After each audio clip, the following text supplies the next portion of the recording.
Hi guys, કેમ છો બધા?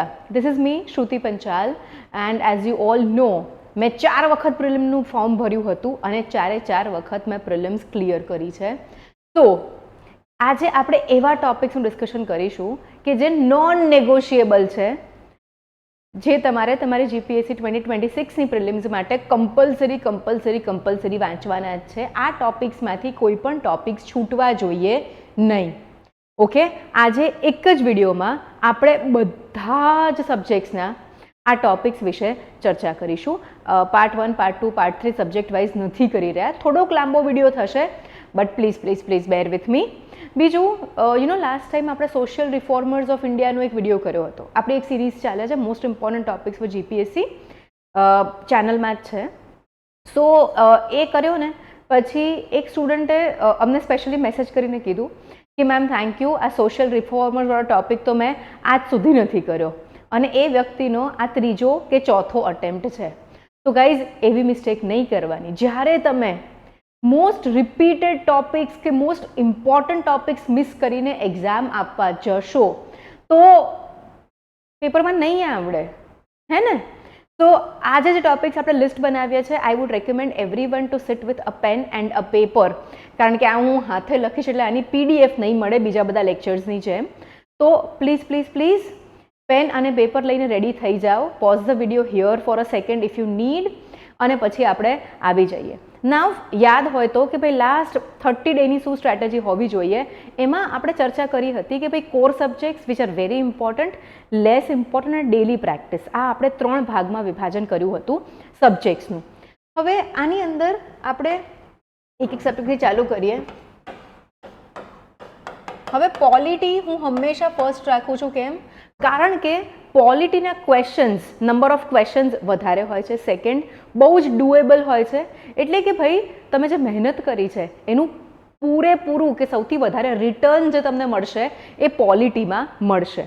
તો જે પણ લોકો એવું વિચારતા હોય કે પોલિટી મને ફાવતું નથી અને છોડી દઈએ તો ચાલે, બેટા ફેલ જ થવાય પોલિટી છોડી દઈએ ને તો ચલો અહીંયા આવી જઈએ આપણે. હવે પોલિટી છે, આપણે કઈ રીતે ભણવાનું એનું પણ એક કર્યો હતો સેક્શન. આજે એ પણ આપણે જોડે લઈ લઈશું અને ઇમ્પોર્ટન્ટ ટોપિક્સ પણ લઈ લઈશું.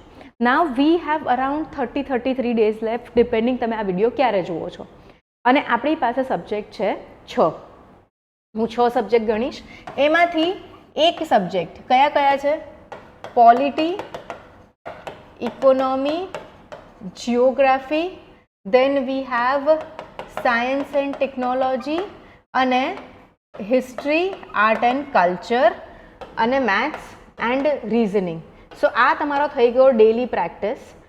બાકી તમારી પાસે 1, 2, 3, 4, 5 સબ્જેક્ટ્સ છે. કરંટ અફેર્સ જે છે એને આપણે અલગ સબ્જેક્ટની રીતે ટ્રીટ નહીં કરીએ. આપણે પોલિટીના કરંટ અફેર્સ પોલિટીની સાથે, ઇકોનોમીની સાથે, જિયોગ્રાફીના અહીંયા, સાયન્સ એન્ડ ટેકના અહીંયા, હિસ્ટ્રી, આર્ટ એન્ડ કલ્ચર એવી રીતે ડિવાઈડ કરીને ભણી લઈશું. સો લેટ અસ ઇમેજિન કે ભાઈ તમારા લોકોની પાસે 30 દિવસ છે એક્ઝામ આવતા પહેલાં. 30થી વધારે જ છે, but still let us just assume 30. 5 subject, 1, 2, 3, 4, 5 આ ડેલી પ્રેક્ટિસનો થયો. તો જો તમે દરેક સબ્જેક્ટને 6 ડેઝ આપો, લાઈક સમ સ્ટુડન્ટ્સ એવા હોય જે લોકોને એક સબ્જેક્ટ જ્યાં સુધી પતે નહીં ત્યાં સુધી બીજો સબ્જેક્ટ ઉપાડી જ ના શકે. પછી ભલે ને એ સબ્જેક્ટ 1.5 મહિના કેમ ના ચાલે, but now right now we don't have the liberty, or we don't have the audacity to do that. Now let us get here. Polity જે છે એની અંદર મોસ્ટ ઇમ્પોર્ટન્ટ ટોપિક્સ જે છે આઈ વુડ સે બહુ જ ઓછા છે, કારણ કે પોલિટીમાંથી બહુ જ સ્પેસિફિક ક્વેશ્ચન્સ આવતા હોય છે અને ઘણી બધી વખત તો ક્વેશ્ચન્સ રિપીટ પણ થતા હોય છે. તો ચલો સ્ટાર્ટ કરીએ. હવે જીપીએસસી છે તો કોન્સેપ્ટ બહુ નથી પૂછતી, પણ ડિરેક્ટલી પણ યુપીએસસીની જેમ કદાચ પૂછી શકે. ક્યાં તો પછી બીજી એક વસ્તુ યાદ રાખો, કોન્સેપ્ટ ખબર હશે તો તમારા એમસીક્યુની એક્યુરસી વધારે આવશે. તો ભાઈ કોન્સેપ્ટ, હવે કોન્સેપ્ટ્સમાં કયા ટોપિક, આ છે ને એક માઇક્રો લિસ્ટિંગ જેવું આપણે બનાવીએ છીએ, તો તમે ધ્યાન રાખજો. ઓલ્સો અહીંયા આગળ કોન્સેપ્ટ્સની આપણે વાત કરીએ તો ભાઈ કોન્સ્ટિટ્યુશન એટલે કે બંધારણ જે છે એનો શું મુખ્ય પર્પઝ છે, મુખ્ય ઉપયોગ, ઓર what is the main purpose, બરાબર. એના પછી 3 ઓર્ગન્સ ઓફ ધ ગવર્નમેન્ટ છે આપણી પાસે. હું બધું જ નહીં લખું, નહીં તો આપણે 4 કલાકનો વિડીયો થઈ જશે. સો 3 ઓર્ગન્સની જો આપણે વાત કરીએ તો first one is legislature, executive, judiciary. આ ત્રણેયના ફંક્શન્સ આપણને ખબર હોવા જોઈએ. આની સાથે રિલેટેડ ડોક્ટ્રિન્સ આપણને ખબર હોવા જોઈએ, જેમ કે ડોક્ટ્રિન ઓફ સેપરેશન ઓફ પાવર્સ અને ડોક્ટ્રિન ઓફ બેલેન્સ ઓફ પાવર. બરાબર, આ બંને આપણને ખબર હોવા જોઈએ. દરેક ઓર્ગનનું કામ આપણને ખબર હોવું જોઈએ. એનાથી આગળ આપણે કોન્સેપ્ટમાં જઈએ તો પ્રીએમ્બલ, આમુખ જે છે એની અંદર જે પણ અક્ષરો છે એ બધાનો આપણને મિનિંગ ખબર હોવો જોઈએ, જેમ કે socialist, sovereign, secular, democratic, Republic, liberty, freedom, justice, આ બધાનો અર્થ શું થાય છે એ આપણને ખબર હોવું જોઈએ. This is your first step. આ લગભગ તમને હાફ અ ડેમાં પતી જશે. બરાબર, આટલું કરવા બેસો તો પછી આટલું સમજ્યા પછી what is constitutionalism, what is constitutional morality, બંધારણીયતા અને બંધારણીય નૈતિકતા, આ જોઈ લો. After that second part I would say is કે થોડોક ફેક્ચ્યુઅલ લઈ લો. આની અંદર બંધારણની ઐતિહાસિક પૃષ્ઠભૂમિ, હિસ્ટોરિકલ બેકગ્રાઉન્ડ લઈ લો. હવે મોસ્ટ આસ્ટમાં 1773નો એક્ટ ઘણી બધી વખત પૂછાઈ ચૂક્યો છે. Then Pitt's India Act. After that 1813 ઘણીવાર પૂછાય છે. 1833નો એક જ ફેક્ટ વધારે વખત પૂછાતો હોય છે. દેન 1909 ઇઝ ઇમ્પોર્ટન્ટ, 1919 ઇઝ ઇમ્પોર્ટન્ટ અને 1935 ઇઝ ઇમ્પોર્ટન્ટ. 1945નો એક્ટ પૂછાતો નથી ડિરેક્ટલી. ઓકે, હિસ્ટોરિકલ બેકગ્રાઉન્ડમાં આટલા એક્ટ્સ આપણને આવડવા જોઈએ. I keep on dragging this page up. After that આપણે જોવા જઈએ તો ભાઈ ફીચર્સ ઓફ ધ કોન્સ્ટિટ્યુશન જોઈ લો. આની અંદર મેકિંગ ઓફ ધ કોન્સ્ટિટ્યુશન જોડે જ લઈ લેવાનું. હવે making of the constitution chapter જે છે ફૂલ ઓફ ફેક્ટ્સ છે. એમાંથી પૂછાઈ શું ચૂક્યું છે કે ભાઈ કોન્સ્ટિટ્યુઅન્ટ એસેમ્બલી, બંધારણીય સભાની અંદર કઈ રીતે ઇલેક્શન થયું હતું and all sort of things. હવે કેલિગ્રાફી કોણે કરી હતી હિન્દીમાં અને ઇંગ્લિશમાં એવું બધું કોઈ નથી પૂછતું. મેજર કમિટીઝના ચેરમેન પૂછાય છે, માઇનર કમિટીના ભાગ્યે જ પૂછાય છે. સો આ બધી વસ્તુઓ ધ્યાનમાં રાખીને તમારે આ વસ્તુ કરવાની છે. હવે સેલિયન્ટ ફીચર્સ, મુખ્ય લાક્ષણિકતાઓ, એની સાથે લઈ લો આમુખ. આમુખની સાથે લઈ લો article 1 to 4 union and its territories. એના પછી લઈ લો આર્ટિકલ 5 to 11 સિટીઝનશિપ. આટલું ડે 1 માટે ઇનફ છે, કારણ કે અત્યારે આપણે રિવિઝન મોડમાં છીએ. ઓકે, એક પણ આમાંથી ટોપિક્સ તમારે ચૂકવાના નથી. સિટીઝનશિપ જે છે બંધારણની અંદર કોઈ પણ એવા વસ્તુઓ આપી જ નથી કે કઈ રીતે સિટીઝનશિપ અક્વાયર કરી શકાય ઓર લૂઝ કરી શકાય. એ પાર્લામેન્ટને સત્તા આપી છે આર્ટિકલ નંબર 11 અંતર્ગત. આ ખબર હોવી જોઈએ. ડે 2માં લઈ લો ભાઈ ફંડામેન્ટલ રાઇટ્સ. એમાં પણ તમે 6 પાર્ટ્સ પાડીને ભણી શકો છો તો વધુ સારું રહેશે. ફ્રીક્વન્ટલી પૂછાતા આર્ટિકલ્સ છે આર્ટિકલ 12, 13, 14, 19, 21, 32. ફ્રીક્વન્ટલી રિપીટેડલી આટલા આર્ટિકલ્સ પૂછાય છે, તો આ તમારે ડિટેલમાં જોવાના જ રહેશે. આના પછી બાકી આખું ચેપ્ટર તો વાંચવાનું જ છે. આખું ચેપ્ટર બહુ જ ઇમ્પોર્ટન્ટ છે. ડીપીએસપી જે છે આર્ટિકલ્સ પણ પૂછાય છે સ્પેસિફિક. અત્યારે યુનિફોર્મ સિવિલ કોડ આર્ટિકલ 44 બહુ ઇમ્પોર્ટન્ટ ચાલે છે, ન્યૂઝમાં ચાલે છે, તો આ તો આપણને ખબર હોવી જ જોઈએ. દેન આરટીઆઈ સાથે ચેન્જ થયેલો આર્ટિકલ 45, 50માં સેપરેશન ઓફ પાવર્સ, 51માં international peace and this are the most repeated ones, 39 A NALSA. આ આર્ટિકલ્સ આપણને આવડવા જોઈએ જ. બીજું બધું પણ આવડવું જોઈએ, but this is like compulsory. Plus DPSP જે છે એ ન્યાયિક છે કે નથી, જસ્ટિકેબલ છે કે નથી, એ આપણે જોવાનું રહેશે. ઓકે, ડીપીએસપીનો મિનિંગ શું છે, કેમ જસ્ટિકેબલ નથી, ડીપીએસપી અને ફંડામેન્ટલ રાઇટ્સની વચ્ચેનું રિલેશનશિપ શું છે, ડીપીએસપીના ચેપ્ટરમાં જ આપેલું છે. આ બધું જ વાંચવાનું રહેશે. ઓકે, હવે આગળ જઈએ. Fundamental duties. ફંડામેન્ટલ ડ્યુટીઝ જે છે એવો ટોપિક છે કે ભાઈ તમારે પ્રોપરલી વાંચી લેવાનું થાય. એક તો તમે જો ફંડામેન્ટલ ડ્યુટી તમારી નથી માનતા, નથી નિભાવતા, તો તમારી સામે કોઈ જ કાનૂની કાર્યવાહી થઈ શકતી નથી. જેમ ડીપીએસપીમાં સરકાર સામે નહીં થઈ શકે, એમ ફંડામેન્ટલ ડ્યુટીઝમાં તમારી સામે નહીં થઈ શકે. બટ એક વખત નજર નાખી લેજો, ક્વેશ્ચન એવા આવતા હોય છે કે નીચે આપેલમાંથી કઈ ફંડામેન્ટલ ડ્યુટી નથી, ક્યાં તો કઈ છે, તો ત્યારે આપણને સ્પેસિફિક વર્ડિંગ ખબર હોય ને તો જ આપણે આ ટોપિક સોલ્વ કરી શકીશું. બીજા દિવસ માટે આઈ થિંક આટલું ઇનફ છે.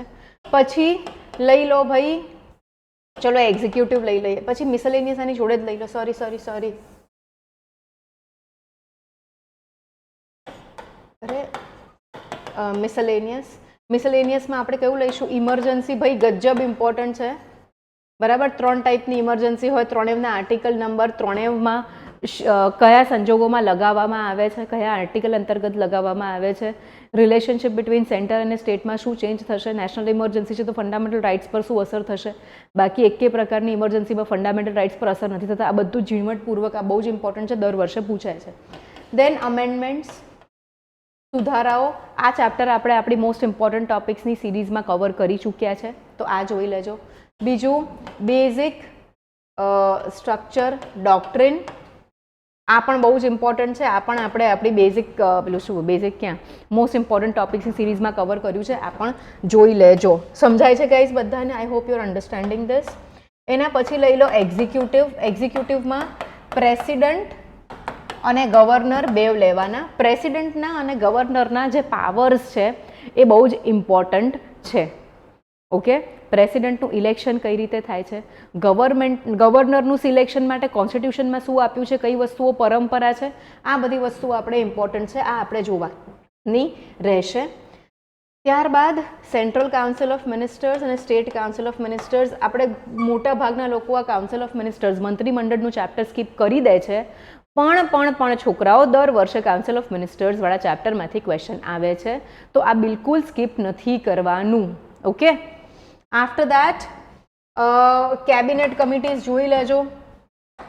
લેજિસ્લેચર જોઈએ આપણે, એટલે કે ધારાકીય. ધારાકીયની અંદર પાર્લામેન્ટ.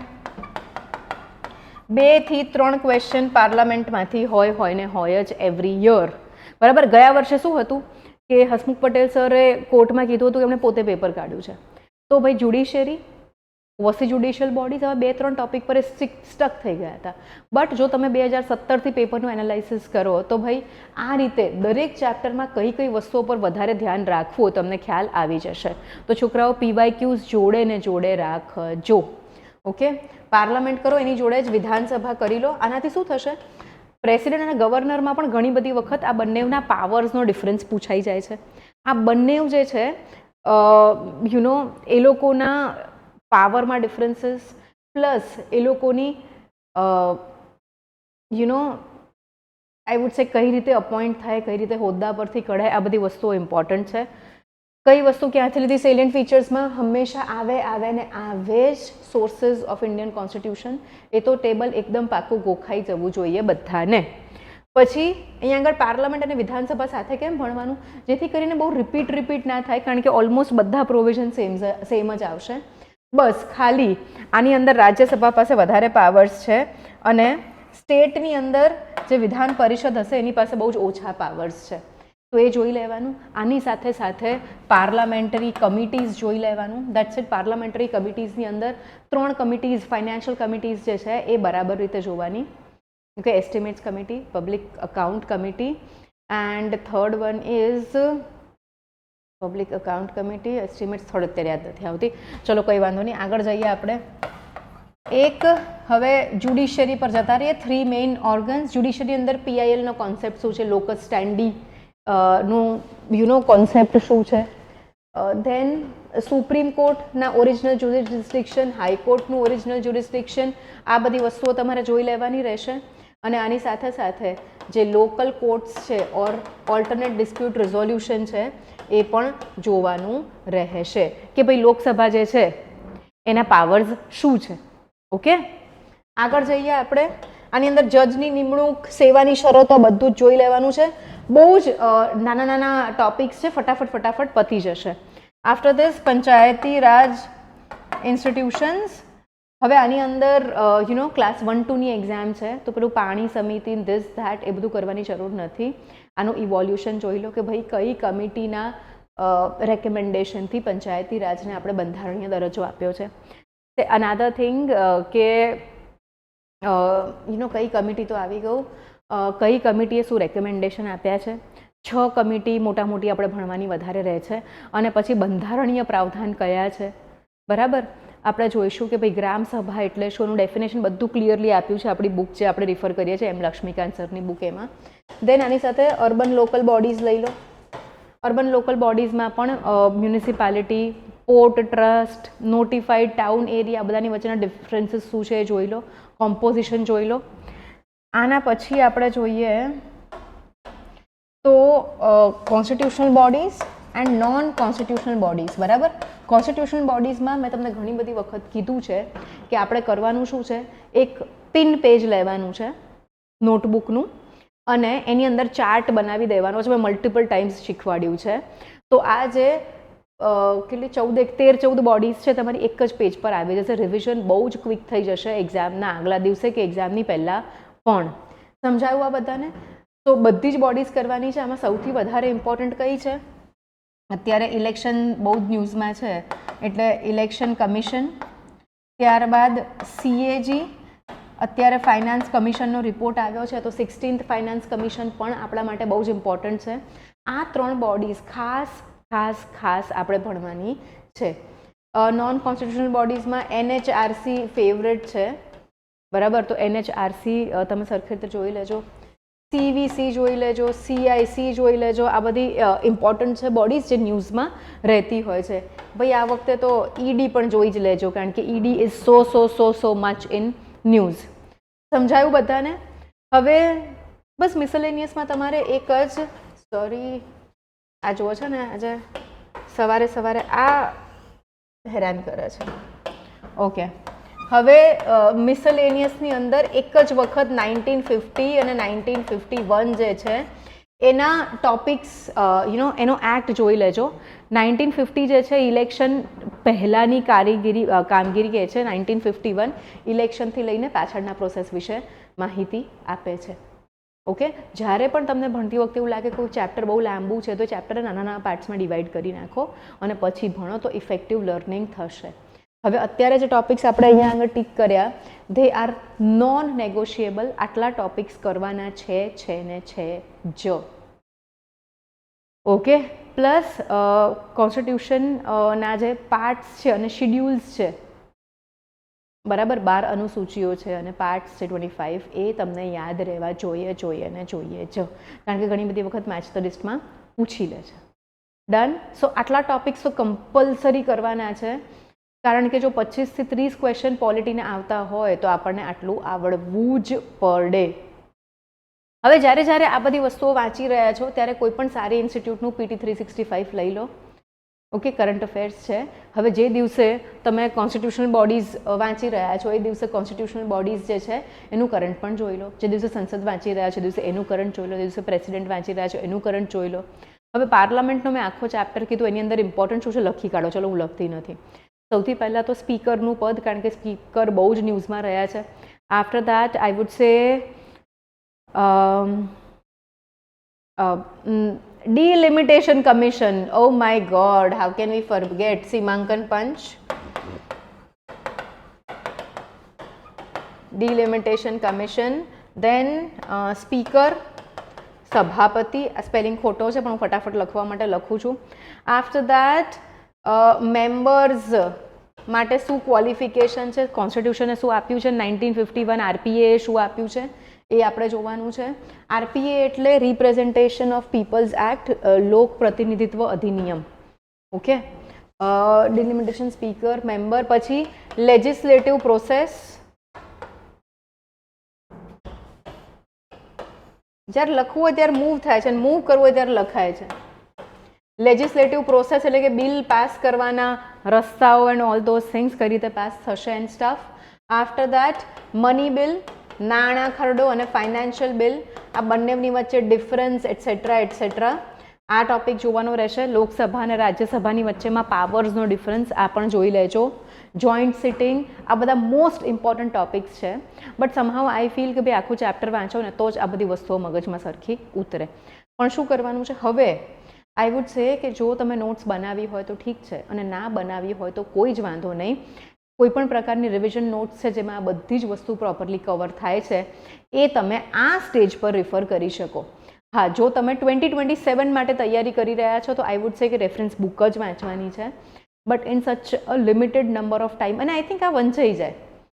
આખી આપણે એમ લક્ષ્મીકાંત સરની બુક કવર ટુ કવર તો વાંચવાની નથી. 700 પેજ છે. એવરેજ એસ્પિરન્ટ રોજના 100 થી 150 પેજ વાંચે અને યાદ રાખે, હે ને, ખાલી ફરવાના નથી, વાંચે અને યાદ રાખે. તો આ વસ્તુ પણ કરી તો શકાય જ. સમજાયું બધાને? નાઉ આપણે બીજો સબ્જેક્ટ લઈએ, એના માટે બીજી સ્લાઇડ ખોલીએ. બીજો આપણો ઇકોનોમી. બરાબર. એના મોસ્ટ ઇમ્પોર્ટન્ટ ટોપિક્સ જો આપણે જોવા જઈએ તો ફર્સ્ટ નેશનલ ઇન્કમ, રાષ્ટ્રીય આવક. નેશનલ ઇન્કમ, રાષ્ટ્રીય આવક એટલે આની અંદર તમારે જીડીપી એટલે શું, પછી જીએનપી એટલે શું, આના પછી એનડીપી એટલે શું, એનએનપી એટલે શું, નેશનલ ઇન્કમ એટલે શું, પર્સનલ ઇન્કમ એટલે શું, પર્સનલ ડિસ્પોઝેબલ ઇન્કમ, આ બધી જ વસ્તુઓ જોવાની છે. સાથે સાથે આપણે આની અંદર જોવાનું રહીશું મેથડ્સ ઓફ કેલ્ક્યુલેટિંગ જીડીપી. બરાબર.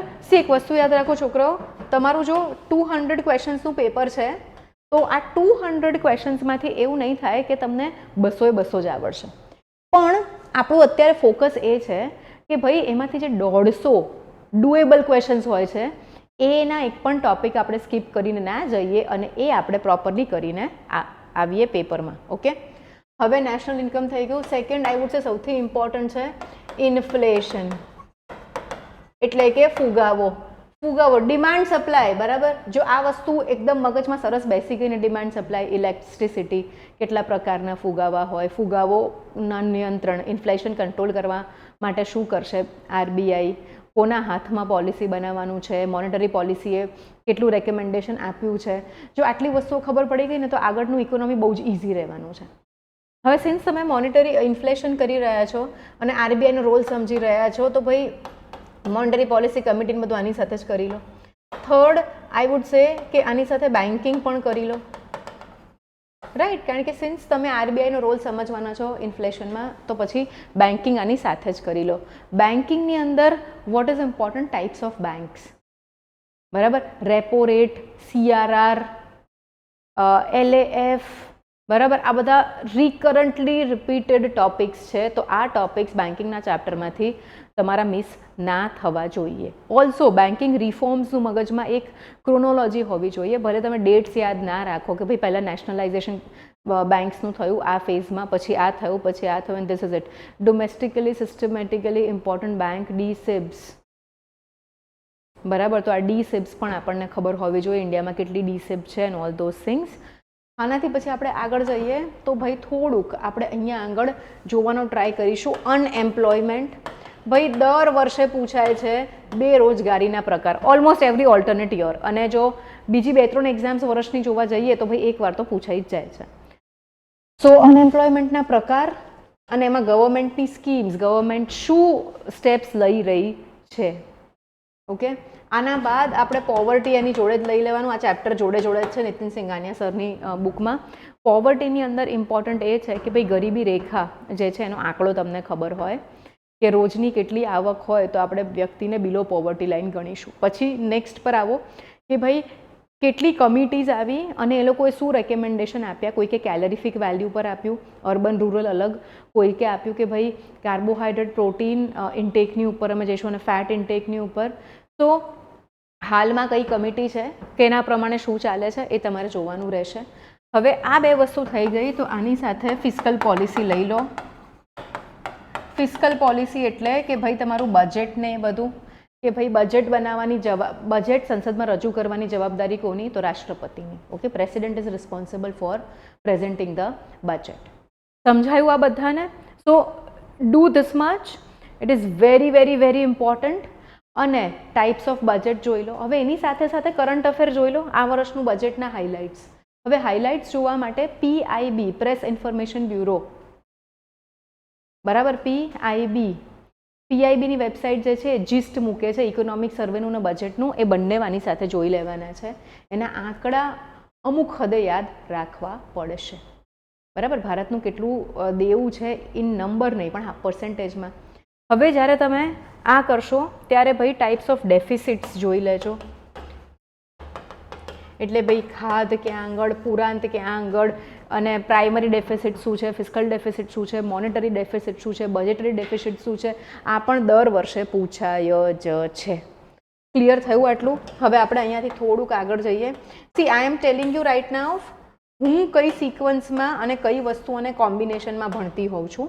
You can have your own methods, પણ અત્યારે હું જે ટોપિક્સ બોલી રહી છું ઘણા બધા હું લખી નથી રહી, એ બધા ટોપિક્સ પર ખાસ ખાસ ખાસ એમ્ફેસિસ કરીને ભણીને આવે છું. બરાબર. એનએસઓ કયા કયા રિપોર્ટ્સ આપે છે. બરાબર. હવે ઇન્ફ્લેશનનું ચેપ્ટર આપણે જોયું તો ઇન્ફ્લેશનની અંદર આપણે એ પણ જોવાનું છે કે સીપીઆઈ, ડબલ્યુપીઆઈ. ભાઈ સીપીઆઈ જે છે એ તો મોસ્ટ ઇમ્પોર્ટન્ટ છે. બજેટનું પણ બેઝ યર બદલાયું છે, સીપીઆઈનું પણ બેઝ યર બદલાયું છે.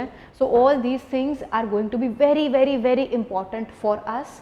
સીપીઆઈની અંદર કેટલી નવી વસ્તુઓ એડ થઈ છે, વેઇટેજ વસ્તુઓનું કેવી રીતે ચેન્જ થયું છે, ડબલ્યુપીઆઈ જે છે એ કેવી રીતે કેલ્ક્યુલેટ થાય છે, સીપીઆઈ ડબલ્યુપીઆઈની વચ્ચે ડિફરન્સ શું છે, જીડીપી ડિફ્લેટર શું છે. જીડીપી ડિફ્લેટર જે છે, અરે ભાઈ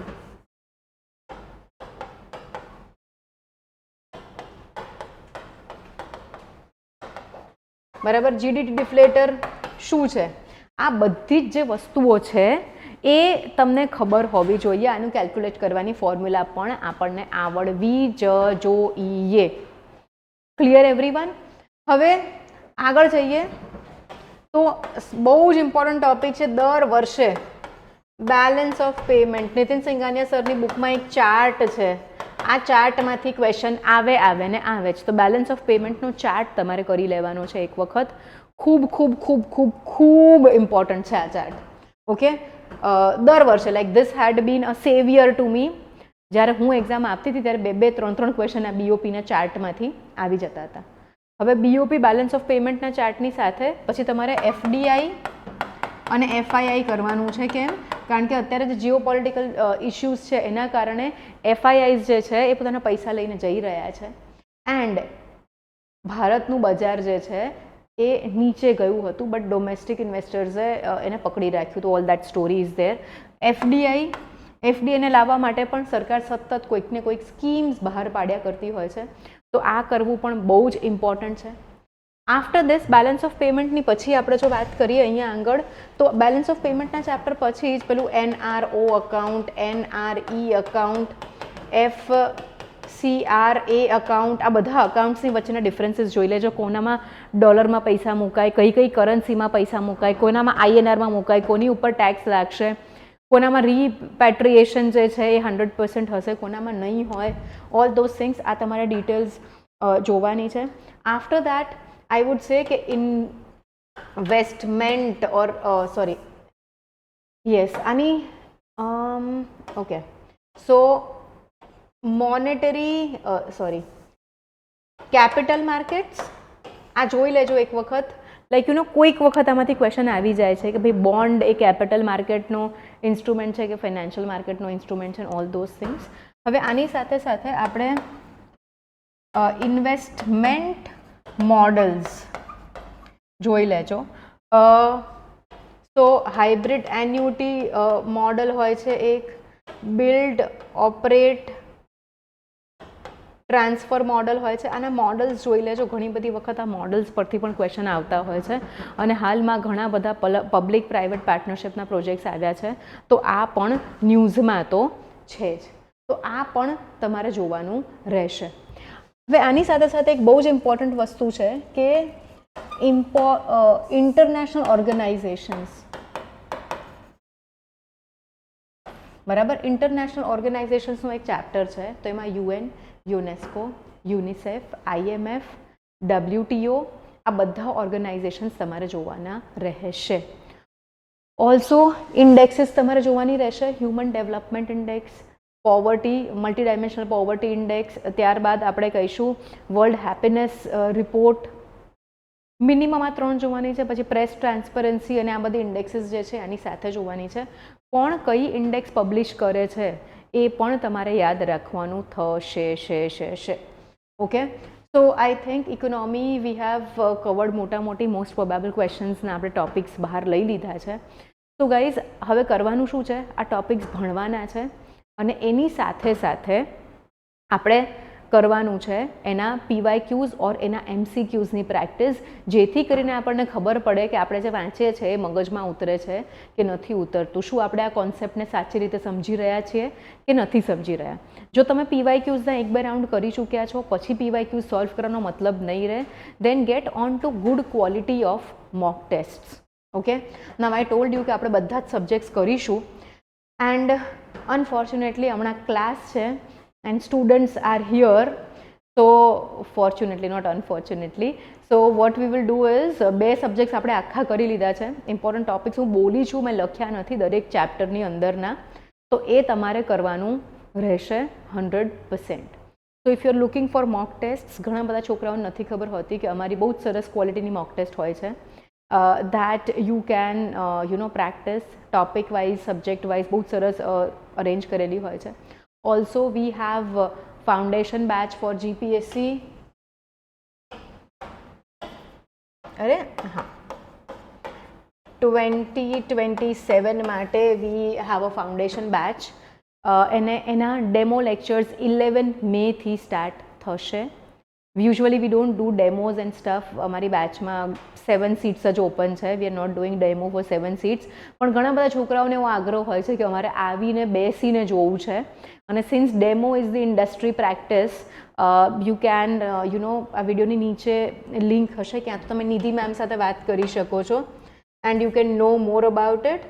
આઈ keep on telling this things. I keep on telling these things because a lot of people still they don't know and they come to us after joining other institutes. So this is the number, you can speak to Nidhi ma'am on this. And 2027 માટેની foundation batch start થઈ ચૂકી છે. Daily current affairs discuss થાય છે, બધી જ NCERTsના lectures છે, સ્ટાન્ડર્ડ રેફરન્સ બુક્સ, મેઇન્સનું આન્સર રાઇટિંગ સાથે and 80% syllabus is taught by me. તો બહુ જ મજા આવશે. See you soon guys, thank you very much. અને હવે 3 days I am not gonna be around, so like video નહીં કરું હું 3 દિવસ માટે. સો આપણે 2-3 દિવસ પછી બાકીના ટોપિક્સ લઈ લઈશું as and when I find time on Tuesday or Wednesday. So thank you very much. Bye bye, take care, C you guys.